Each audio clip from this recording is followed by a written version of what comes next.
Alright, Shalom, Shalom. We give all praises, honor, and glory to Yahweh Shem Yahushai, and giving double honors to the elders and apostles of GMS Great Millstone who do rule and teach well. This young brother here, Shemashwan Ban Yahawada, reporting in on the new moon, which started around about an hour ago. And, deciding to come out here with another video. Was watching, the brother Great Millstone FAQ, and I saw his channel. He posted a video about secularism and Israel, which is something that you always see floated about. You always hear it, constantly, but it's something that I've decided to go check out. Being inspired from him, so I looked it up, and I've been learning more and more about the inner workings of that society, by reading certain books, and if you read writings by Jews, by Jewish scholars, then they'll pretty much expose themselves. Scripture says it cause a tongue to fall upon themselves, because that's where you're going to find a lot of the information, is when you look at books and things that they write, that they market towards their own people. Then they kind of let their mouth open. They kind of just leave it all out there. They just speak their mind, and they put it all out there, because they're not expecting anyone else to get their hands on it. But unfortunately for them, we get our hands on it anyway. And no more jokes. Let's focus on here.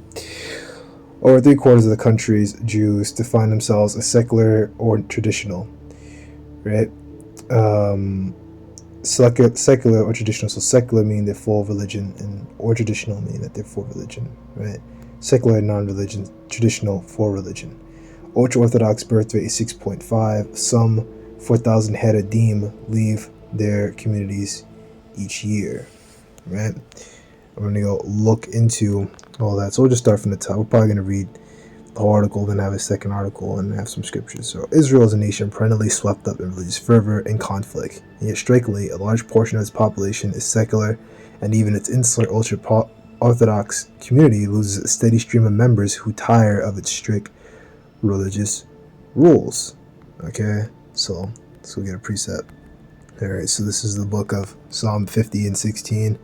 Unto wicked the Most High saith, what hast thou to do to declare my statutes, or that thou shouldst taketh my covenant in thy mouth? Talking about, really back then the wicked of our people, but, now it can apply to Edomites as well, because you guys are the wicked, according to Malachi 1:4. Right, so, what do you have to do with the Lord's statutes? Nothing. And you don't. Literally. So if you guys are the people, and you're back in Israel, isn't that the kingdom? Isn't that the kingdom? Where's King David? Where's well, you don't believe in the 12 gates. I would say where's the 12 gates, but where is all that? This is the kingdom, and like the elder brother brought out, all Israel shall be righteous. Yeah. I don't see that. I don't see that at all. And as I brought out, I put in a community post, according to Israel's law of return, the office of chief rabbinate allows, guys that like other guys to come into the country, and they can bring in their husband into the country, and it doesn't matter if the husband is Jewish or not. So they could do that. And of course you got Pink City, which is stuff that we all bring out. So seeing that hates destruction and casts thy words behind thee, right? And that was that, right? And we're gonna move on and go back to the article for now, because that's pretty much the point I want to get into for that, right? Like how the hell do you tire of religious rules? Your nation is built around strict religious. How do you tire of that? You guys aren't the real people. You don't have the spirit on you, man. See us in GMS, like it says in the scriptures, man. The Lord's laws they're not tiresome. There's something tiresome about this. But what they're doing is probably on a different level, you know, of stuff. A lot of that stuff that they do and all the traditions of men is probably a bunch of unnecessary stuff. So I guess it makes sense too. The country's home to about 7 million Jews, almost half the global Jewish population. But Jewish identity is a complex blend of religious and ethno-national identity. Most Israeli Jews are not diligent observers of Judaism, right? So don't take this down YouTube. This is on the Times of Israel, okay? So don't take me down. You can't take me down. This is from what I didn't make this up. I didn't make this up. This is what they're saying, okay? An Israeli Central Bureau Statistics survey published in 2021 found that among Israeli Jews over the age of 20, about 45% identified as secular or non-religious. Damn. While 33% said they practiced traditional religious worship. Ultra-Orthodox Jews, known as Haradim in Hebrew, made up 10%. Wild, right? And the scripture says, man, there's a few. How could two walk together lest they be agreed? That's one. Was a double-minded man is unstable in all his ways. I guess that's another one. How you gonna have a country divide? Oh yeah, nation divided against itself will not stand. Like why is your nation divided among all these people, man? You need to get them the hell out of there. But you're not gonna do that. You're not going to do that because you're not the people. It's not in your spirit. You're not going to do that. For anarchists and many other secular Israelis, the Jewish identity is cultural, defined by the Hebrew tongue and historical experience. What? Rather than governed by traditional religious worship, right? Now, many times the scriptures have said these are the ways of the Lord. Walk ye in them. So, yeah, you can't just disregard that, man. But as I brought out, according to the office of chief rabbinate, to even, be considered for the law of return, you basically your grandmother or your mother or great grandmother would have to be Jewish to be eligible to be able to return to Israel. When you do that return process, you pretty much the Israeli land authority, they essentially just give you some land, and you pay it off and whatever. But they give you land, and then you go there, and then you live on the land and stuff like that, which not very wise to go there now, but I'm just saying that in general. I mean, not that we would ever go there, but I'm just saying, you heathen out there that watching this, not a wise decision for you to go there now, but, if you want to just, get jacked up, be my guest.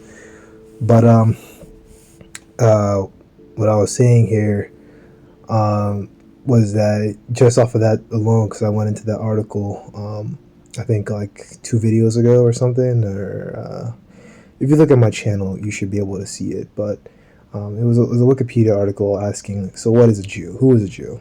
And it said that, and we know that according to Numbers 1 and 18, that the seed line passes through the fathers. So if we use that, interpretation, which is the only factual interpretation, by the way, this is the truth. It's the truth, and I mean you can even see that, in these Jakes who have a Jake father, they lively, man. They're the same. They got a Jake father. Even if they have a non-Jake mother, they're the same. They act the same as any other Jake. They're lively. They got that.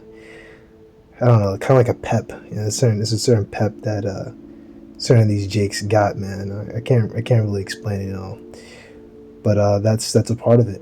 It's a part of our people. We're supposed to be a lively, good, strong people and stuff like that. You could tell even when someone looks white, you could tell like, hey man, that guy's a Jake. You can see it in their spirit. If you're spiritually minded, you'll notice that. Which unlike you other guys and these Israelis, we push being spiritual heavy. We push being not carnal minded. Don't be carnal minded. We push putting on the new man. We push that stuff constantly. Like more times. Like I've heard that in so many videos. Like I've been out there to the New York camp. I've been told that so many times in so many ways by so many different people by watching videos.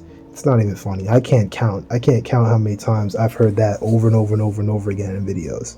But you guys over here are saying some other stuff. Makes no sense. Come on. Narcus, a Tel Aviv native, founded enlightened Israel after last year's parliamentary elections when ultra-Orthodox and religious ultra-nationalists helped bring Prime Minister Benjamin Netanyahu back into office, right? Because this is actually his third time coming back into office. You had like a bunch of people between him, and then he came back again for the second time, and now he's in here for the third time, which, you know, he's gonna stay. He's there to stay, right? Narcus says the organization aims to champion liberal values and educate Orthodox Israelis about them, and advocates for a clear separation of religion and state, including allowing religious public transit on the Sabbath. So they're literally advocating for sin here, man. See why we call them the wicked? Why they're the wicked? According to Malachi 1:4, man. This is wicked. They're literally just advocating, you know, for sin. This is the book of Psalm 9:16. The Lord is known by the judgment which he executeth. The wicked is snared by the work of his own hands. Higion Salah, what does that mean? Haggai 1. Murmuring sound, musical notation. Oh, sound. Yeah, well, because, you know, the Psalms are sounds anyway. It's music, you know. And you're supposed to actually sing them. But we are singing them either way, because we're singing them, you know, by speaking them out. We're singing them by you know, going into this, you know, like the Song of Moses. You know, it's all that stuff. You know, it's the truth. It represents the truth, essentially, right? The wicked shall be turned into hell, and all nations that forget the Most High, right? And you see your wicked referring to Esau, Edom, starting with the elites, to hell, captivity, right? And all the nations that forget the Most High, and that's what they do. They forget the Most High, right? They forgot the Most High, all of them, you know, including Amalek, which is just a sub-nation within Edom. You know, they've forgotten the Most High. They don't care. You know, and that's why they're gonna get their judgment when the time comes, right? Hold on. Hey, there's even groups of them that actually call themselves Amalekites anyway. So I mean, that's just further proof that they're not the people. I think they have Khazars, and I think they have Amalekites. Yeah, I think they have Khazarians too. So. It just proves, man. Like, it's just so much information. And that lady came up to me at camp today and was just like, "Well, not everything you learn about on the internet is true." I said, "Well," what I should have said was, "That's true." I said, "Well, you Jewish? You Jewish? Go back." I'm from Israel. But go back. And what I was saying when I was camping, none of it was wrong. You know, I literally talked about, you know, in 1948 they were fully recognized as a state, which, you know, the U.S. president at that time, I can't remember his name, he was Truman or something, he recognized them as a state. And then I think they were recognized by the UN at that time, and they pretty much set up, you know, their state borders, and more than half of it will go to Israel, and less than half would go to Palestine. And then that's when you got the first Arab-Israeli war, you know. And it was pretty much like Jordan, Syria, was like Lebanon, Palestine, and all those nations. They went against Israel, and Israel won. Oh, also Egypt and stuff, and they won. And I think they took a portion of the land of Egypt and stuff, and they took like a portion of the land of Syria and stuff like that. And they just kind of expanded from then. Which, you know, if you read the books of, if you read their writings and stuff like that. They want stuff like the part of Cyprus.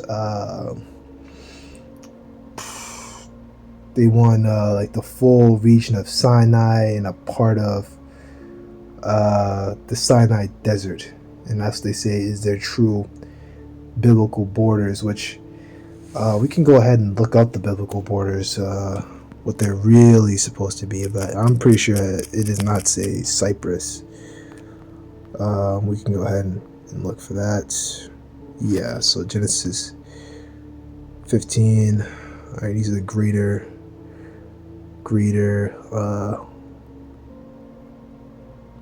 Yeah, in the same day, I'll go here. Genesis 15:18. The same day the Lord made a covenant with Abraham, saying, Unto thy seed have I given this land, from the river of Egypt, so from the Nile, unto the great river Euphrates. So I don't really understand where they get this stuff about taking a part of Arabia and all this stuff. Yeah, onto Lebanon, to the great river Euphrates. So, right, from the river Lebanon to the river Euphrates, right, which we never got all that. We didn't get all the way up there. For certain times we may have ruled and had Syria under us, but we never, had that much pull and power. But, in the kingdom we're going to have that and so much more. Like, it's not even funny. It's no joking matter. It'll really happen. So here you go. I don't think there's a big difference between a secular Jew living in Tel Aviv and a person living in New York whose parents are Christian but isn't religious. Yeah, because you're not supposed to live that way. We were straightly commanded, these are the ways of the Lord, walk in them. We were told to, I think we even had precepts on the doorposts and stuff like that. And we had precepts like everywhere, really, and I believe it was for all men. Don't quote me on this. You were supposed to have the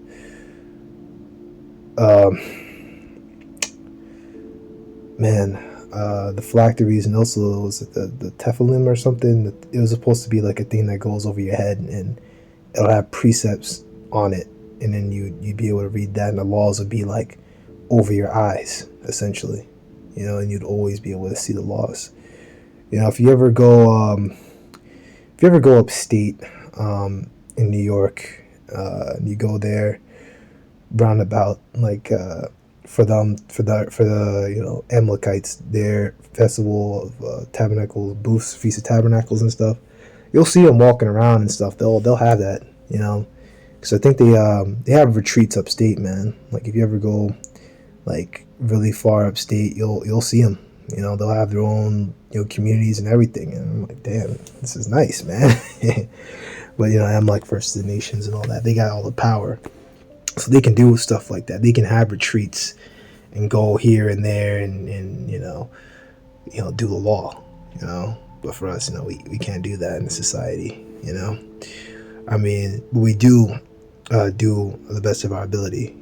Like brothers get together for Passovers and things like that. I don't want to get too off topic here, right? What defines us is our language and our heritage, but that doesn't involve faith in the God. Right? There's so many scriptures about having faith, so many scriptures about believing in the Most High, trust in the Lord with all your might, right? So many things. The Lord is our refuge, is a rock, and you're just saying, like, fuck that.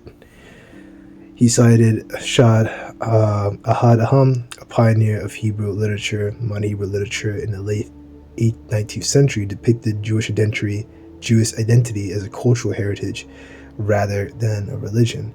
Which, you see how they play with the word Jewish. Jewish, what it means to be, Jewish really goes back to if your, grandfather or grandmother happened to worship or practice a certain religion. It doesn't go back to any sort of people. They just say, oh, is he practicing Judaism? Well, then he's has to be one of the lost ones. That's not quite true. That's why with us, when we return back from Babylon and stuff like that, we needed the records, man. The priest wanted to return to priest, and they didn't have records of some priests who want to turn back and become priests again, but they didn't have the records of their fathers and stuff like that. They couldn't prove it that they go back to the tribe of Levi, so they weren't able to become priests. So that's how it goes, man. We had documents, man, and nowadays, it's all spiritual. Our spirit bears witness. The spirit bears witness with our spirit that we are the children of the living power. So right now, it's all spiritual. It's not about if your great grandfather happened to be Jewish or your great grandmother happened to be Jewish or something like that. Which, as I said before, most of them, the Orthodox, according to what the article I brought out, the Orthodox, Jews, they are more about your mother or your grandmother because they go back to Roman law, where the mother is the one that tells you the offspring of the child, which kind of shows you, where their headspace is and who they are coming back, right? What people they are. Narcissus group gives out free smartphones to Haredim who want them since January. It's distributed 3,000 smartphones. The Orthodox adhere to a strict interpretation of Jewish law and a code of conduct that governs everything from what to eat to which socks to wear, right? Which, that is true, You're not supposed to wear certain fabrics. You're not supposed to eat certain foods. The community often choose smartphones and the internet, which they see as the gateway to inappropriate ideas, which is true. However, the internet, the unicorn is, said according to the scripture, supposed to be a thing that's supposed to give us the ability to push forth the truth, which is what you all should be doing. You all should be pushing out the truth. You're supposed to go out there and grab the people, like the scripture says. Your teachers will not be hidden in the corner anymore. The eyes shall see thy teachers. So where are you on the street corners, man? Where are you? You guys make big videos, but you don't make as much videos as we do. You see like the occasional rabbi, but yeah, you should be advocating for all your boys to go out there and make videos and talk about stuff, but you don't, because you're not the people. Once again, right? Us and Great Millstone and those of us such as myself who are affiliated, we always push everyone not to just stand around and just stare. Go ahead and start speaking. We all start somewhere. I was like that, and I had to learn, man. I had to build it from the ground up. Of course, I had help from Yahushai, and the angels, Yahweh Bashim Yahushai and the angels and stuff like that. Who were dealing with me and stuff like that. But I still have to, it's faith and work, man. You still got to put in the work. You got to put in the hours of reading. It's like, man, I want to go to sleep, but man, I want to read a little bit more, there's a precept about that.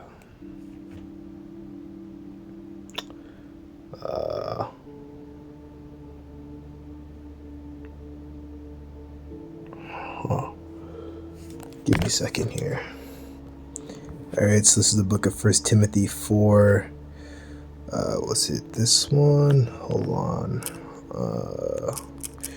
Nope. Let me see. You're ashamed. And if you scroll on down, you go over here.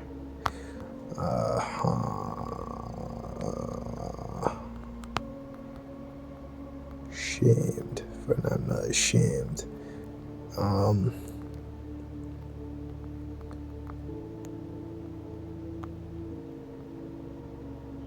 This is the book of 2 Timothy 2 and 15.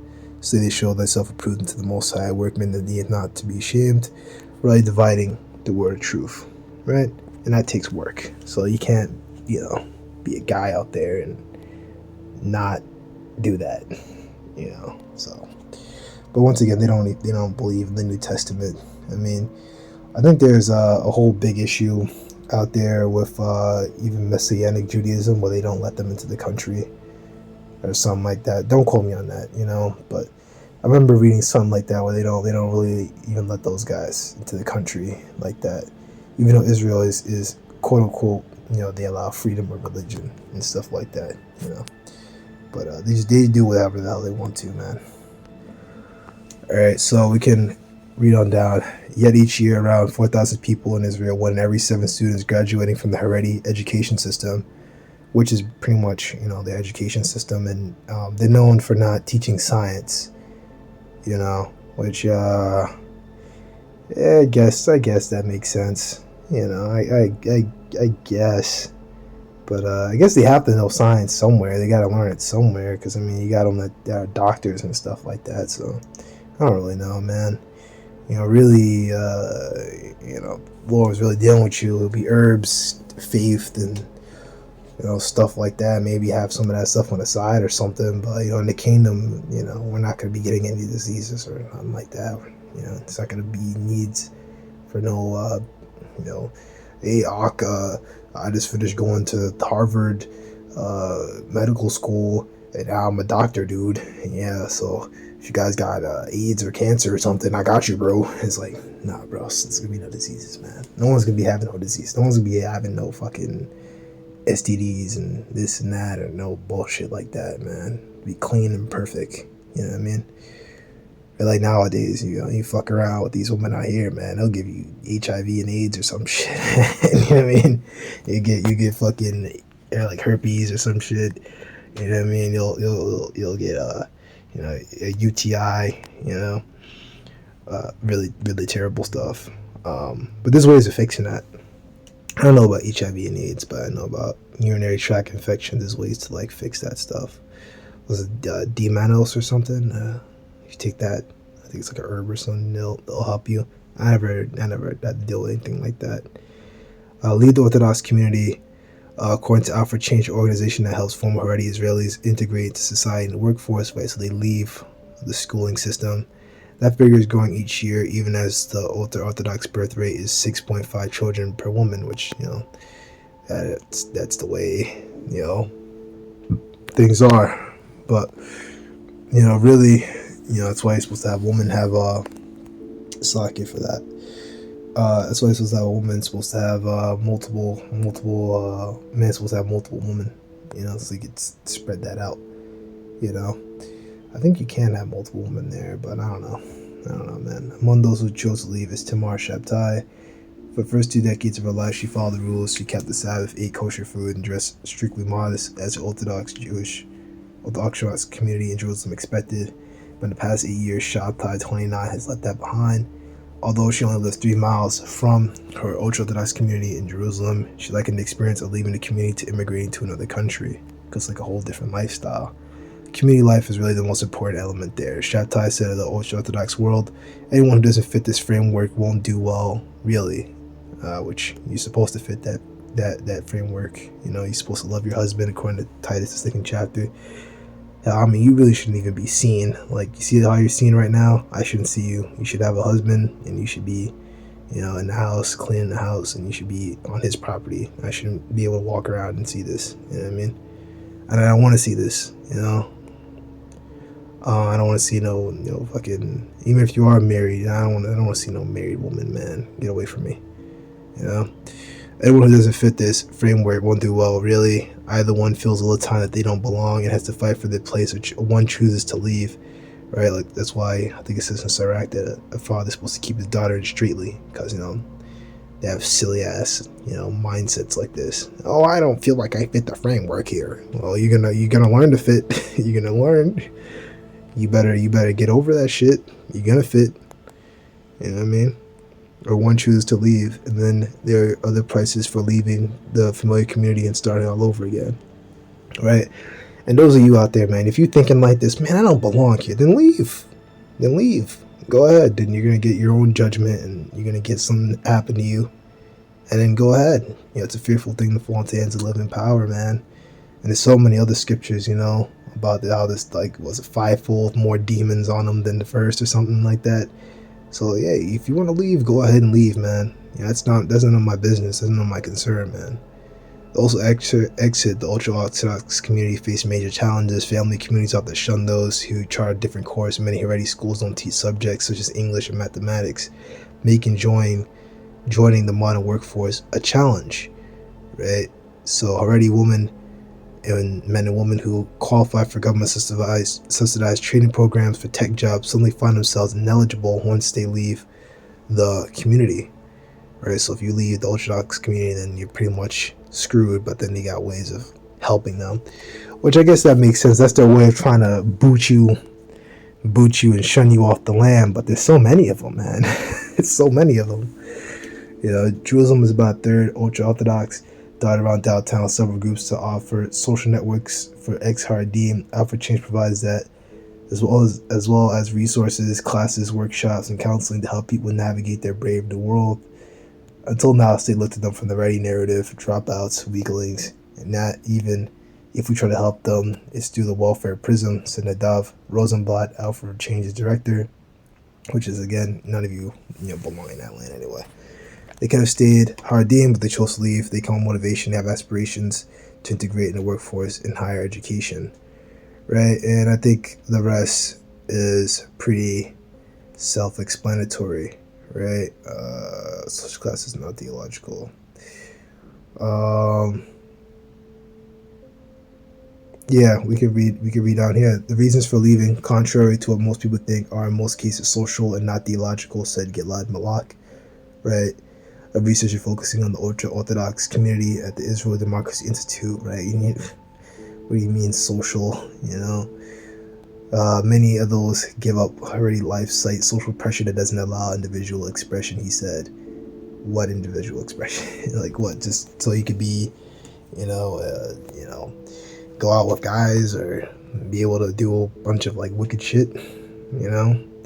Now I will say this, right? Scoot says,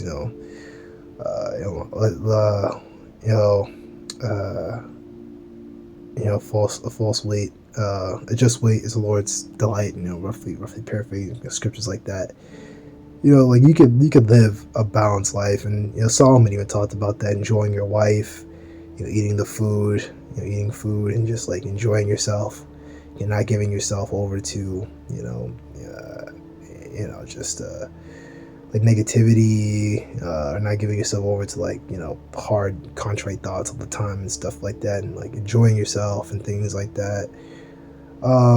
Stuff like that is a part of it, so like I don't know exactly what they're doing if they're like monitoring every second of a dude's life, but you don't got to do all that. As long as you live by the laws, you worship, you read, you pray, right? Make sure you prayed up, right? And 3 times a day, that's a minimum. You should pray more than that. Pray before you leave the house. Maybe once you get to your location, you maybe pray again. You pray in your head, and then you leave again, and then maybe pray that you get home safely. You get home safely, you pray again. Maybe something going on in life, you pray that you're safe. You see something bad going on about to happen outside, like 2 people get into a fight or something. It's like, oh man, Yahweh please protect me, and then you get the hell out of there, So it's different stuff, right? So her social pressure that doesn't allow individual expression. He said on the inside, shop ties right fist. She has a small tattoo. This is what I really want to read with the Hebrew words. For I don't know, not only a tattoo is taboo according to Jewish custom, which they agree with, which is actually true, but uncertainty contained in that phrase would be discouraged as well. What isn't there to know? She says, there is no God. There is God. There are rules. There's nothing not to know. Okay? So that's pretty much what she says. I don't even know what the hell. I guess that's, is she trying to say like that's all that Orthodox Jews say, or what? I don't know. It just seems very silly. All these people here, they seem, just really silly. It's really silly that they even are dropping out. But this is the kingdom, for them, then what the hell are people dropping out for? Alright, so this is Isaiah 26.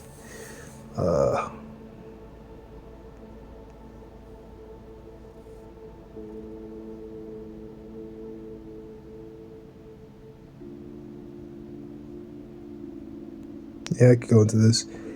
Isaiah 26:9. With my soul I desired thee in the night, yea, my spirit within me I will seek thee early. For when thy judgments are on the earth, the inhabitants of the world will learn righteousness. Exactly, which is the Lord's ways. When that judgment comes down, they're gonna be forced to learn, man. Everyone's gonna learn. They're gonna learn who the Lord's chosen people are. They're gonna learn their place in the world is under us, and that's just gonna be the way it is. Right, and they're going to keep the laws, and if they don't want to keep the laws, then they're going to get judged. They're going to have famines and diseases and all kinds of stuff, man. It's going to be bad, bro. It's going to be really, really bad for them. Let fear be shown to the wicked, yet will he not learn righteousness. In the land of righteousness will he deal unjustly, and will not behold the majesty of the Lord. And that's what's happening. The land of righteousness is the land of Israel, and they are in the land, and they're not learning righteousness at all. And you're not beholding the majesty of the Lord. They don't care, and that's why you have this just growing group of secular Jews, right? Which, as I said before, none of them, very few of them are actually go back to us as in the chosen people. All right, so I pretty much went to liberalism. So liberalism in Israel has played a role since the country's founding, right? And liberalism, Yep, is a political moral philosophy based on the right to the individual, liberty, consent of the governed, political equality, right to private property, and equality before the law. Which, Israel isn't quite like that. I say Israel is kind of like a pseudo-socialistic, democratic state. It's kind of strange. Several liberal political parties have claimed substantial popular support, merely proved by having representation in the Senate and the Knesset. While liberalism is usually suspicious of nationalism, Jewish liberals in Israel generally support some form of Zionism, right, which is one of their forms of basically, politically that they're supposed to be on top and stuff like that. Conservative liberals see General Zionist Liberal Party were founding members of the Likud, the country's main conservative party, while social liberals, the Progressive Party, independent liberals were integrated into the Social Democratic Labor Party. Right. Later on, a longtime liberal, anti-clerical, and pro-free market party was Shinui, a member of the Liberal International, which this one I think collapsed. But you see here the anti-clerical, which means they're against religious authority, right? Which you have groups like that out there. So Zionist, secular, anti-clerical, free market liberal party and political movement in Israel. The party became twice the largest in the Knesset, but both occasions were followed by split and collapse. In 1977, the party won 15 seats as part of the Democratic Movement for Change. And then that's pretty much done. They pretty much split. And then a lot of them left and formed new parties. But if you're really the people, the hell is their political party that's involved with that? What even is a political party? What the fuck? So I'm not really going to get into the rest of this. I think, we brothers pretty much get the point here. You pretty much get the point here about all this. The one you had to fight Shalom.